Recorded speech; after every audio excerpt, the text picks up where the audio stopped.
Bismillahirrahmanirrahim. Assalamualaikum warahmatullahi wabarakatuh. Waalaikumsalam warahmatullahi wabarakatuh.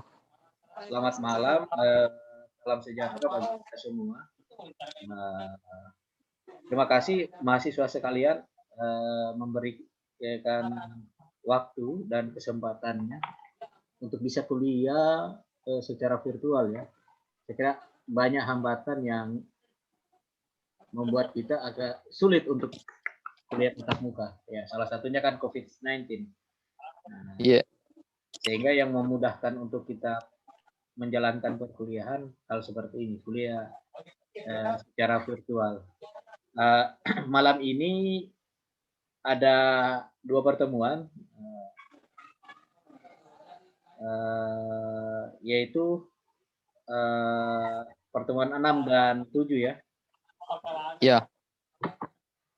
Yang belum isi absen silakan isi absen. Link Zoom-nya, link absennya saya kirim di ini ya, di chat. Ya, di chat. Ya, di chat Zoom meeting ini baru-baru saya kirim, silakan diisi. Ini 2 pertemuan, yaitu pertemuan 6 dan 7. Oke, saya perlihatkan PowerPoint-nya ya.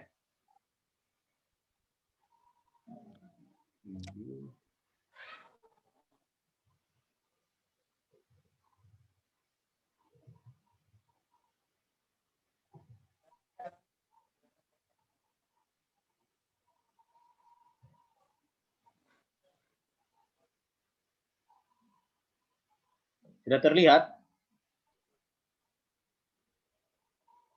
Iya, Pak. Sudah.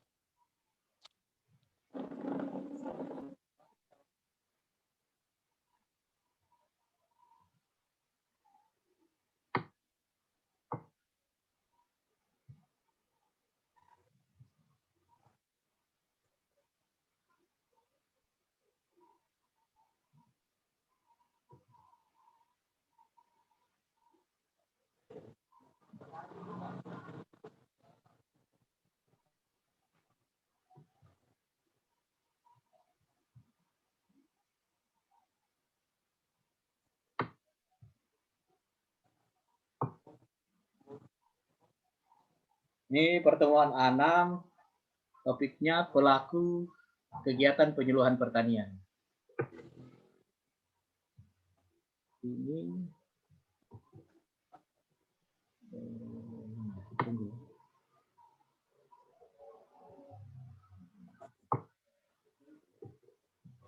Ini pelaku, yaitu pemerintah ya, pemerintah. Pemerintah itu yang membuat kebijakan penyuluhan pertanian. Ini semacam apa? Kementerian ya, Kementerian Pertanian ya. Itu yang buat kebijakan terkait penyuluhan ya. Ini kebijakan-kebijakan yang dibuat itu kebijakan yang mendukung keberhasilan penyuluhan pertanian, yang bertujuan merubah perilaku petani Indonesia agar dapat berperan lebih baik sebagai subjek pembangunan pertanian. Contoh kebijakan penyuluhan pertanian apa itu? Yang lagi tren ini sekarang.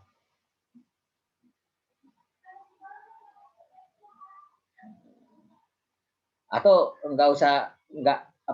kebijakan ya, kebijakan dari Kementerian Pertanian, entah itu terkait penyuluhan ataupun bidang apa saja ya, produk-produknya pertanian atau apa aturan gitu.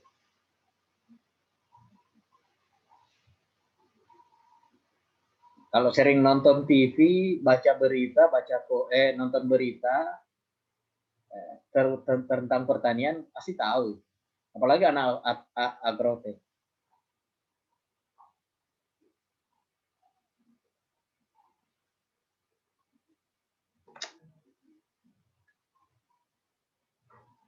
Tahu petani milenial?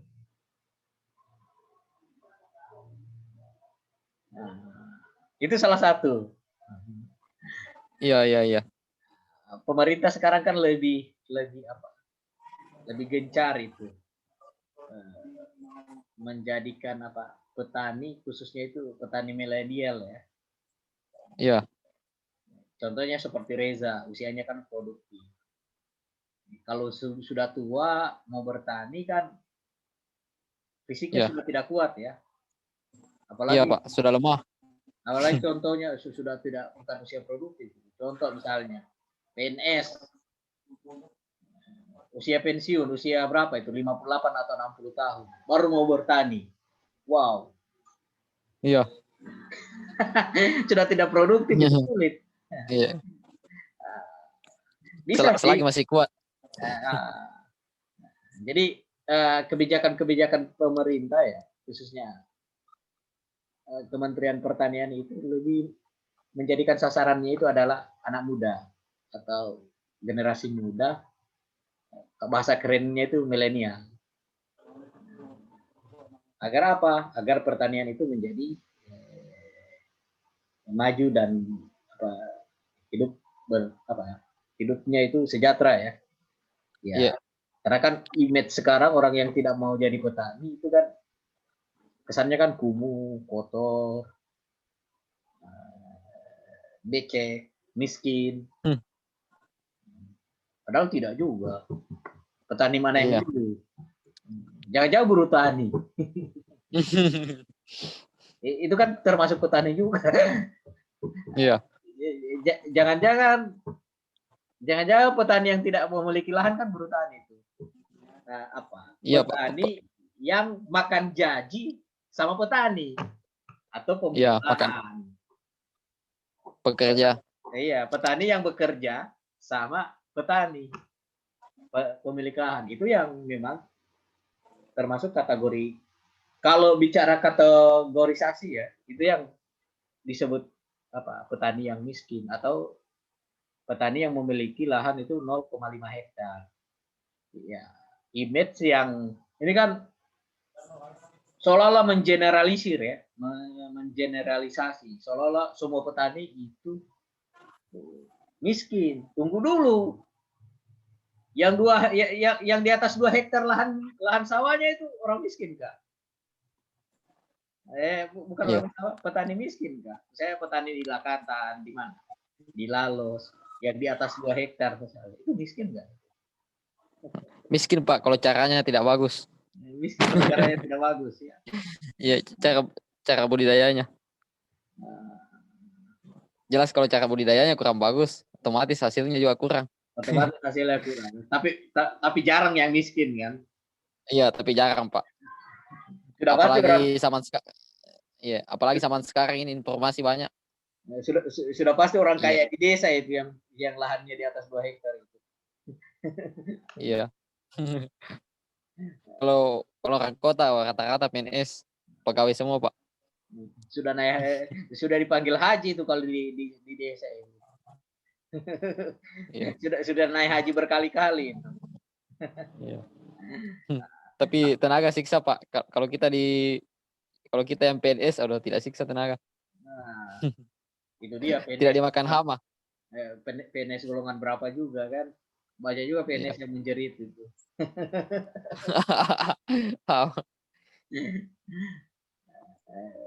Tanya dulu golongannya golongan berapa. Oh begitu nih Pak. PNS kalau tidak disampingi dengan dia punya lahan pertanian susah juga kan. Kalau PNS dia punya cingkir, punya sawah. Ya. Tinggal sistem bagi hasil dengan petani, dengan buruh tani misalnya. Ya, kaya lah kan. Ya begitu. Kalau cuma mengandalkan PNS ya susah juga itu. Paling cuma tampilan luar saja ya, punya baju dinas kan, punya motor atau mobil ya kan, kita tidak tahu dalamannya kan. Jadi kalau hanya PNS toh tidak punya sampingan lain ya susah juga kan.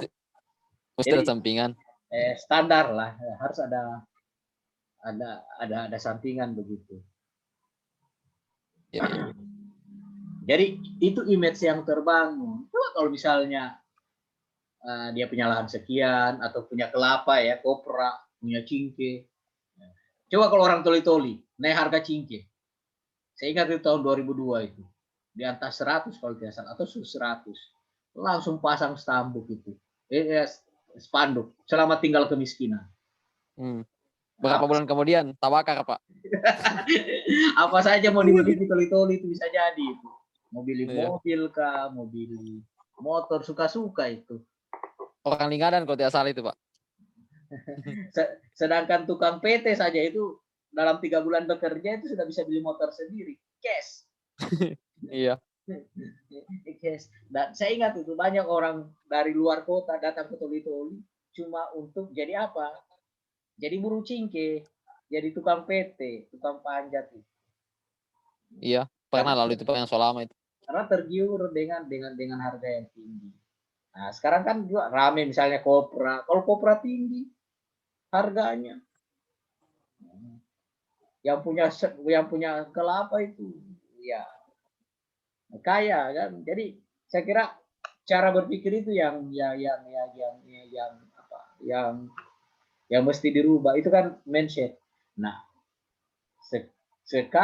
dari dulu itu kan sudah, karena mungkin sudah terbangun cukup lama ya, seolah-olah bahwa semua petani itu miskin, sehingga orang takut menjadi petani begitu. Kemudian yang kedua yaitu mengorganisasikan kelembagaan penyuluhan pertanian. Ini biasanya itu kan menetapkan pola kerja, ini penyuluh ya, menetapkan pola kerja, memonitor kerja, kemudian mengevaluasi, membina dan mengembangkan. Nah, kurang lebih seperti inilah gambarnya ya. Ada gambarnya di sini. Mulai rapat kan menetapkan pola kerja, kemudian ada yang memonitor kan, kemudian mengevaluasi dan mengembangkan. Kemudian menentukan dan menetapkan strategi penyuluhan sehingga penyuluhan pertanian itu berhasil merubah perilaku masyarakat petani. Salah satu contohnya dengan itu kan kebijakan terkait misalnya bagaimana menjadi sasarannya kementerian sekarang ya, Kementerian Pertanian, yaitu bagaimana membangkitkan masyarakat khususnya generasi muda untuk bertani begitu. Iya. Saya petani milenial, bahkan ada organisasinya itu kalau tidak salah Gempita. Banyak sekarang itu kebanyakan itu program-program bantuan itu lebih banyak itu bantuan itu ke bidang pertanian itu. Ya biasanya sih kalau bantuan itu kan tidak bisa individu ya, kelompok. Makanya mesti ada kelompok tani. Kalau tiada kelompok tani ya susah. Susah dapat bantuannya begitu. Apalagi sekarang ada bahasa yang lebih keren ya. Saya kira nanti pembahasannya jauh itu, saya juga belum terlalu. Tentang korporasi petani, apa ya, korporasi semacam badan usaha di bidang pertanian ya. Kalau yang umumnya mungkin sering didengar oleh mahasiswa dan mungkin di desa-desa itu biasanya koperasi ya, semacam begitulah, semacam koperasi. Jadi intinya adalah badan usaha milik petani begitu, kelompok tani yang ada di desa. Kemudian penyuluh ini peran utamanya sebagai apa? Sebagai agen perubahan. Sering dengar nggak mahasiswa sebagai agen perubahan atau agen of change? Iya Pak, sering itu. Bagaimana mahasiswa itu harus merubah perilaku mahasiswa menjadi mahasiswa yang lebih baik. Nah, sering turun demo kan? Iya. Misalnya ada isu ini, wow, contoh kemarin kan tentang apa? Tentang apa itu, HIP ya? Iya Pak. Atau apa? Omnibus Law. Omnibus Law, undang-undang itu. Nah, ya. Kalian turun demo kah? Kalau saya tidak, Pak. Teman-temanmu itu di kelas ada ya? Teman-teman Pak, ada sebagian itu yang ikut. Ikut demo, rajin demo, sana sini. Kuliah lambat selesai. Akhirnya Iya. demo. Bagaimana menjadi agen objek kan? Iya.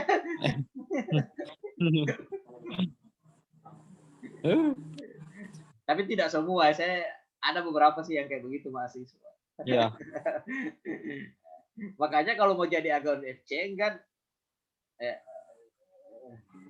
kalau demo kan itu pilihan ya. Tapi namanya mahasiswa, apalagi aktivis, orang aktif di organisasi pasti itu demo itu. Nah mungkin tidak.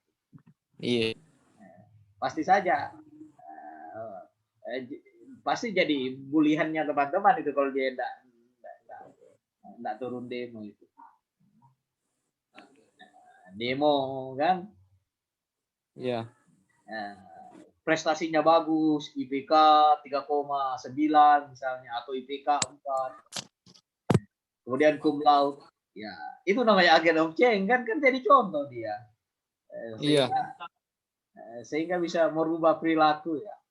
Jadi mengikuti juga perilakunya teman-temannya, adik-adiknya kan, angkatannya, luar biasa ini, misalnya ketua BEM atau pengurus BEM atau misalnya ketua kelas, misalnya Reza kan, IPK-nya hampir 4, cum laude.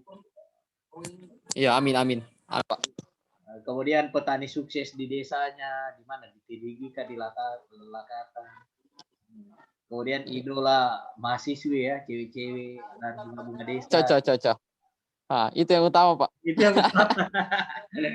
Itu contoh saja ya. Jadi penyuluh itu kan semacam tugasnya itu semacam tugas para nabi, bahasa agamanya begitu. Jadi menyuruh apa, menyampaikan. Kalau nabi kan menyampaikan pesan-pesan kebaikan. Menyampaikan. Iya. Hal-hal yang baik, menjauhi hal-hal yang buruk. Kemudian kalau tidak nanti kan berakibat tidak baik di dunia maupun di akhirat. Ujung-ujungnya tinggal pilih masuk surga atau masuk neraka kan. Iya. Akibat apa? Akibat perilaku kita di dunia yang tidak baik. Kurang lebih begitu misalnya. Dan tiap zaman itu kan ada nabinya begitu yang diutus. Ya. Itu kalau dalam bahasa agama, tetapi kalau dalam bahasa pertanian, bahwa tugas itu sebagai agen perubahan itu dimiliki oleh penyuluh. Penyuluh pertanian misalnya. Iya. Penyuluh di pemerintah ya, yang pakai baju dinas itu ya.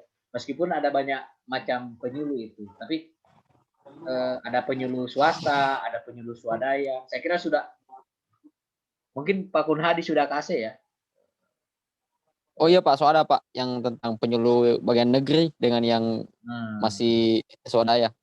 Sudah ada itu Pak Kunhadi kasih. Sudah Pak. Jadi intinya apa? Penyuluh itu merubah perilaku petani. Agar apa? Agar hidup mereka sejahtera begitu. Agar apa? Agar pertanian yang mereka jalankan itu pertanian yang baik begitu. Pertanian yang sehat untuk dirinya dan juga untuk apa? Untuk masyarakat yang mengkonsumsi produk-produk pertanian ya yang mereka hasilkan. Nih, tugas penyuluh satu ini mendengarkan. Ini kan mendengarkan apa sih permasalahannya petani, kemudian mengumpulkan fakta permasalahan, kemudian mencari pokok masalah, kemudian mengambil keputusan. Nah, seperti apa sih solusi-solusi yang harus dilakukan oleh petani terkait permasalahannya mereka. Kemudian memotivasi untuk berusaha tani yang lebih baik. Lebih baik. Kemudian ini teknisnya, ini mempraktekkan, ya ini kan petani kan tidak hanya omong doang kan, penyuluh itu nanti dibilang apa? Banyak konga ya, apalagi Wangango kan banyak ngomong tapi nggak praktek. Iya.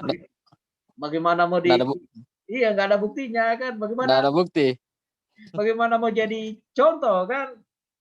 Petani kan harus berbaur dia. Jangan petani penyuluh. Jangan Jadi penyuluh hanya menyampaikan ini tuh kan, baca buku, menyampaikan ini Pak Petani Reza, kau kerjakan ini nih. Iya. Pertanian itu begini, pupuk organik, begini. Ini kan textbook kan? Iya. Setelah itu pulang. Yang seharusnya jadwalnya tiap 2 minggu sekali, atau misalnya tiap seminggu 2 kali, misalnya 1 bulan Seminggu. sekali, atau 2 bulan sekali. Oh, Bagaimana? Bagaimana? bahkan 1 tahun 1 kali, Pak. Akan 1 tahun 1 kali. Tapi pelaporannya tiap 2 minggu sekali ikut Iya. menyuluh. Bagaimana pertanian Aduh. berhasil kan? Iya.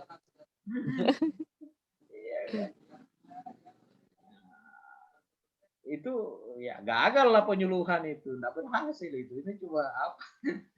Nah, makanya idealnya apa? Penyuluh itu berbaur dengan petani. Sama-sama, kemudian mempraktekkan. Begini loh pertanian yang baik, ikut terlibat dalam kegiatan pertanian. Melalui apa? Melalui pertemuan tiap 2 mingguan misalnya itu. Biasanya kan ada pertemuan tiap 2 mingguan. Biasanya juga ada demplot, kayak semacam contoh begitu. Oh seperti ini. Iya. Teknik budidaya pertanian yang baik. Kemudian ketika ada masalah hama dan penyakit, nah ini solusinya misalnya. Oh dia Iya. menggunakan Insektisida. Nah, kalau misalnya menggunakan produk insektisida mungkin biasanya kan penyuluh swasta itu biasanya yang datang gitu. Biasanya Iya. jual produk mereka itu. Kalau penyuluh Negeri tidak, Pak. penyuluh perikanan negeri kan tidak jual produk dia. Iya. Cuma biasanya kalau penyuluh swasta yang jual produk itu enak kan, petani biasa dikasih minum mungkin kan, dikasih apalah dan lain sebagainya. Nah, banyaklah gombal-gombalannya supaya petani beli produknya, betul tidak? Begitu. Betul itu, Pak. Kalau penyuluh PNS itu susah itu. Tidak ada uang sampingan. Tidak ada bumbu-bumbu manis ya. Nah, ada. Cuma biasa kaji piring saja itu, Pak. Hah? Cuma biasa dikaji piring. Dikaji piring. Jangan petani yang kasihan, yang panggil minum kopi penyuluh dan makan kue. Begitu kan? Iya. Kalau pengalaman begitu. Bangkrut petani itu kalau tiap hari. Tiap 2 minggu sekali petani yang sediakan. Tapi kan adat ya, bukan adat, tapi itu kan sudah menjadi budaya orang Indonesia itu. Iya. Sudah menjadi budaya orang Indonesia begitu. Budaya. Memuliakan tamu. Jadi kalau ada tamu datang ke rumah atau berkunjung itu kan kasih makan kue. Misalnya panada, donat, taraju, kopinya. Ini budaya Indonesia ya. Dan saya kira ada di setiap agama itu yang kayak begitu, memuliakan tamu. Kemudian organisator. Jadi penyuluh itu harus bisa mengorganisasi kelompok tani begitu yang dia bina.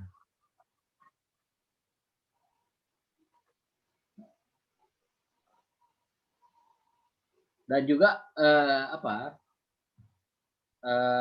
di petani yang berada di luar kelompok, bagaimana misalnya bisa menjalankan ya kegiatan-kegiatan kelompok tani begitu, atau teknis budidaya pertanian yang baik kan. Nah kalau mau berhasil kan tidak boleh individu, itu harus kelompok. Kalau individu lah, kalau misalnya lahan yang berapa hektar itu kan sulit juga itu. Iya. Harus berkelompok. Kalau pengalaman teman saya, tapi saya tidak cerita ya di mana. Itu dia 1 orang itu sampai berapa? Di atas 20 hektar itu yang dia urus itu. Astaga. Terakhir dia kabur. Ini bukan dia ya, tidak tahan ya. Tapi saya tidak cerita ya, saya tidak cerita di mana. Ini bukan penyuluh bukan, tapi dia orang bekerja ya. Yang buka lahan baru, kemudian Tidak lama meninggal di lahan itu, Pak. Tidak lama meninggal dia. Terakhir dia kabur kan. Mampus kan. Meskipun dibayar berapa ini? 20 hektar ini, Homo. Saya tidak tahu, mungkin di atas 20 hektar lah, di atas 10 hektar atau dia kayak ukuran begitulah ceritanya dia. Terakhir dia kabur. Lama-lama mati di hutan saya. Mati di hutan. Mat, Robot mungkin. Mati kecapean atau mati di apa? Berurusan dengan binatang buas dan lain sebagainya.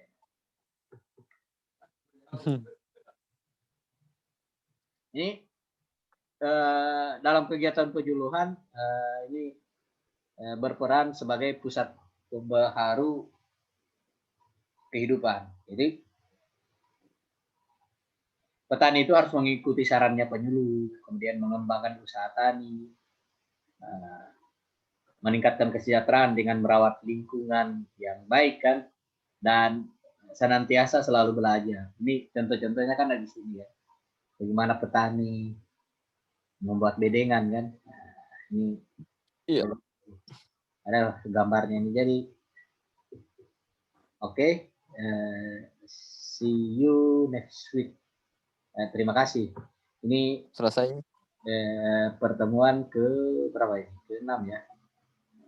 Iya, ke-6, Pak. 6. Ini berapa orang ya? 5 orang ya? Mana yang lain? Tidak muncul wajahnya ini, Pak. Aduh. Halo. Kan berapa orang kalian yang program? Yang program kurang tahu itu, Pak. Cuma yang aslinya gitu. Pak. Apaan? Fadlillah. Oh, Muhammad Fadlillah. Berapa orang kalian semua? Semua berapa ya? 11 kayak itu? 12. 12. Oh, 12 dengan program tuh. Agrotek berapa orang? Ini kan baru 6 ini. Parah ini. 11 itu, Pak.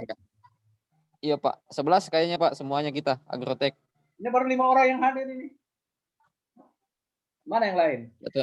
Jatuh yang lain kemana ini, Pak? Tidak ada kabar ini. Tapi mereka tahu kan? Ya, Pak. Kalau informasi, Pak, tetap masuk itu di grup. Bahaya itu kalau misalnya sudah 2 kali pertemuan, dia 2 kali pertemuan tidak hadir. Karena ini kan digabungkan. Kemudian ketemu sama Pak Fajar lagi.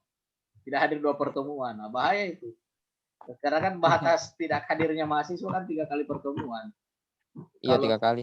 Kalau sudah pertemuan keempat tidak hadir ya sudah program lagi tahun depan saja. Itu kan sama dengan batalkan perkuliahan itu. Iya, Pak.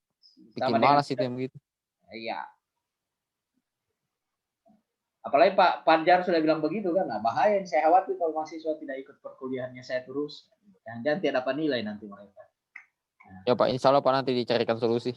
Nah, dicarikan solusi. Ya. Kalau bisa dicoba chat ulang ya. Ya, Pak. Karena tidak ada juga unsur kesengajaan ini. Mungkin karena banyak problem ya. Saya kira masih bisa nih. Ya, banyak masalah, Pak. Iya. Bisa jadi juga jaringan, karena jaringan dari tadi kurang baik ya. Iya, Pak. Kadang bermasalah jaringan ini, Pak. Tiap hari pasti ada masalahnya. Saya tidak tahu nanti sekarang juga. Dulu kan tidak begitu. Iya. Nanti masuk 2021 ini, Pak. Mulai sudah tidak stabil. Oke ya.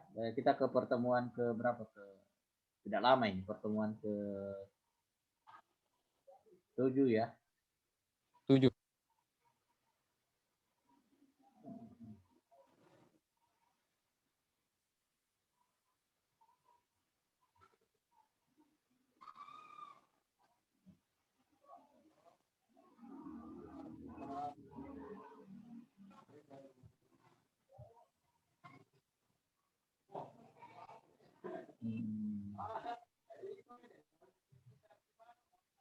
Terlihat?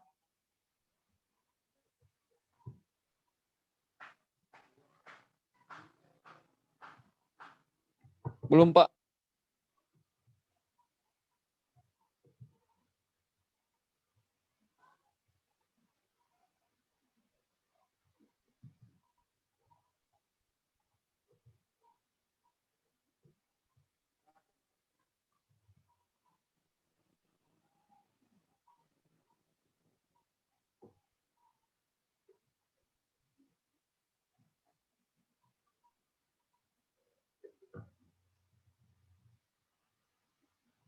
Ini ya materi ke-7 yaitu kepemimpinan dalam penyuluhan pertanian.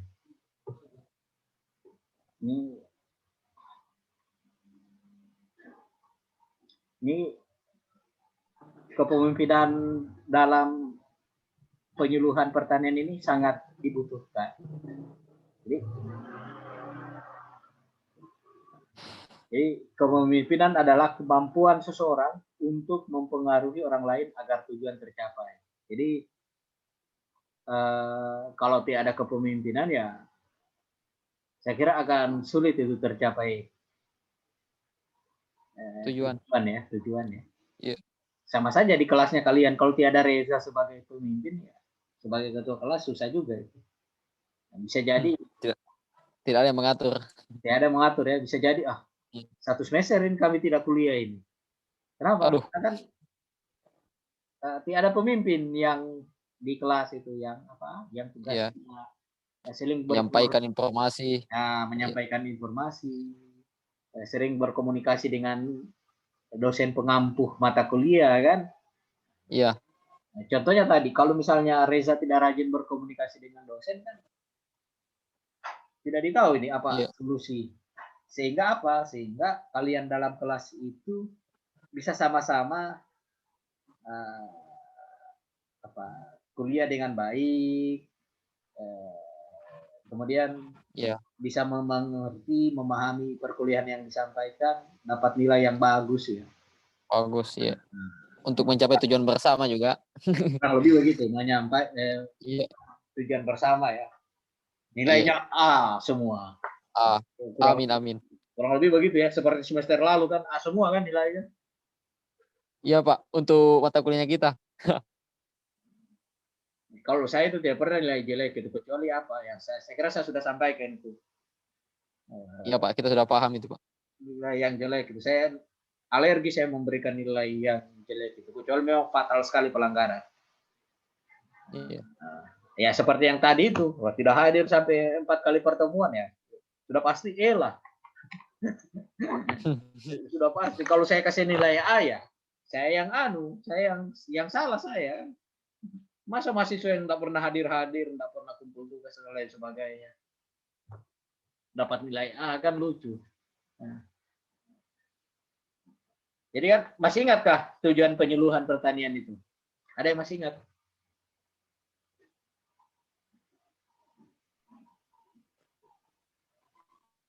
Yang disampaikan oleh Pak Kunhadi, ada itu. Apa tujuannya itu?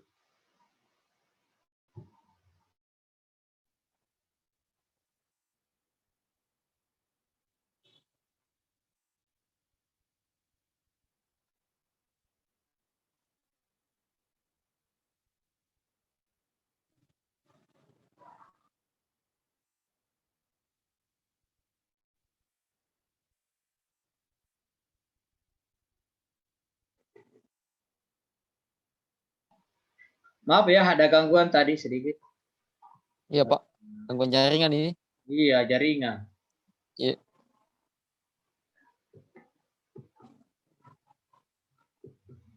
Nah ini Pak sudah muncul. Nah, penerapan kepemimpinan dalam penyuluhan ini ciri-cirinya penyuluh mampu mengilhami orang-orang yang disuluh. Kemudian penyuluh mampu mengantalkan segenap kemampuannya dan menunjukkan tujuan dari proses hasil belajar. Nah, saya kira kalian sudah bisa baca ini ya. Penyuluh mampu menjadi bagian dari kelompok orang-orang yang disuluhnya. Disuluhnya, iya. Jadi penyuluh itu mampu menjadi bagian dari orang-orang disuluh yaitu petani.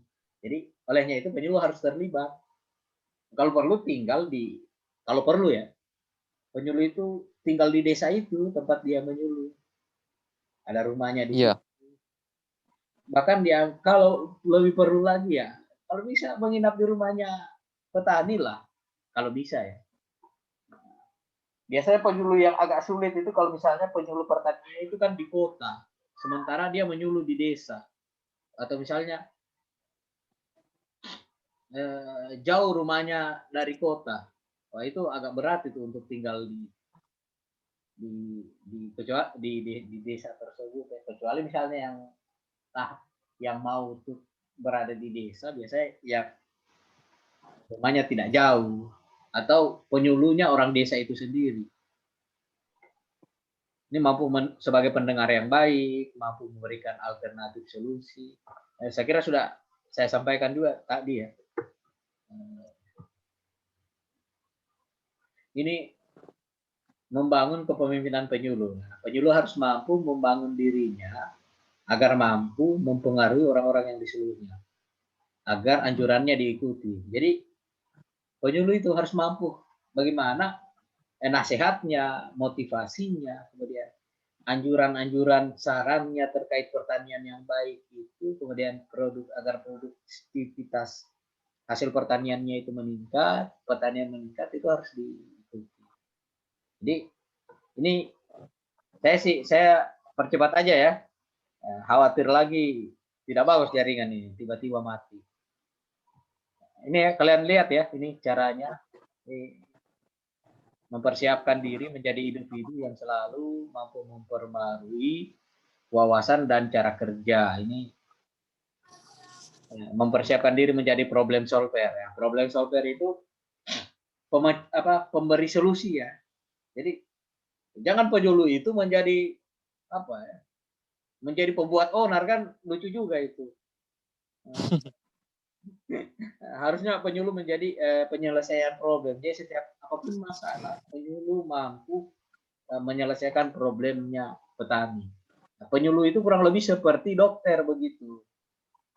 Nah, jadi petani konsultasi masalah ini, ya, penyuluh harus bisa memberikan solusi terkait permasalahan yang dihadapi petani. Nah, kurang lebih semacam.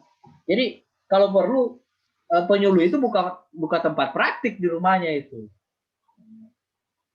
Bahasa ininya begitu, bahasa ya mungkin orang bilang ekstrim ya, tapi tidak ekstrim, tapi memang begitu. Penyuluh itu harus punya ruang tersendiri atau tempat ya, ataupun dia bisa kunjungan langsung ke petani memberikan solusi terhadap permasalahan-permasalahan petani. Ini ukuran keberhasilan dalam kepemimpinan penyuluhan. Jadi ukuran keberhasilannya itu apa? Ini petani mengikuti anjuran, nasihat, dan solusi yang diberikan oleh penyuluh. Nah, seperti apa? Nah, contohnya ini kan pertaniannya berhasil ya. Ini gambarnya ini kurang lebih ini. Petaninya happy ini. Ini cewek selfie pakai kacamata lagi di greenhouse ya. Ini petani padi sawah ini.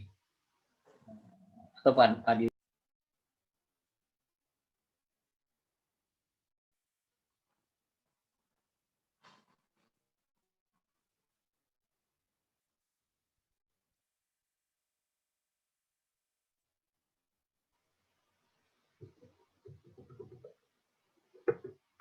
Maaf ya, gangguan jaringan ini.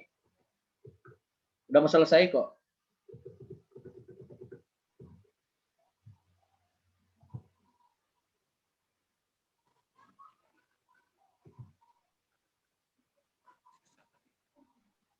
Nah, udah mau selesai, Mat. Maaf ya, jaringan kurang bagus. Iya Pak, tidak stabil jaringan nih. See you next week. Oke.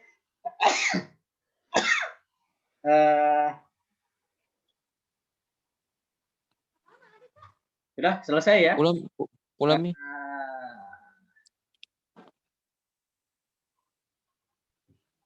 Selesai pertemuan yang ke-7. Alhamdulillah ini meskipun jaringannya kurang bagus, berapa kali mati ya. Teman-teman mahasiswa atau adik-adik mahasiswa tetap setia. Oh, insya Allah Pak. Sampai akhir zaman tetap setia. Di perkuliahan virtual ya, Zoom meeting. Terima kasih atas kebersamaannya. Sampai jumpa minggu depan. Bukan minggu depan ya. Tolong ketua kelas atau Herr Reza hubungi lagi ya. Iya Pak. Karena masih ada 1 atau 2 pertemuan lagi saya jangan. Iya Pak, nanti saya konfirmasi sama kita. Perkuliahannya online saja ya, supaya lebih mudah dan praktis. Mudah juga. Iya Pak. Tergantung kondisinya kita, mau online atau tetap muka. Ya, ada perkuliahan terakhir sekaligus saya beri tugas itu. Dan mungkin Iya. mid semester ya. Oke, begitu saja ya. Oh iya Pak. Terima kasih atas kebersamaannya. Assalamualaikum warahmatullahi wabarakatuh. Oke, sama-sama Pak. Waalaikumsalam warahmatullahi wabarakatuh.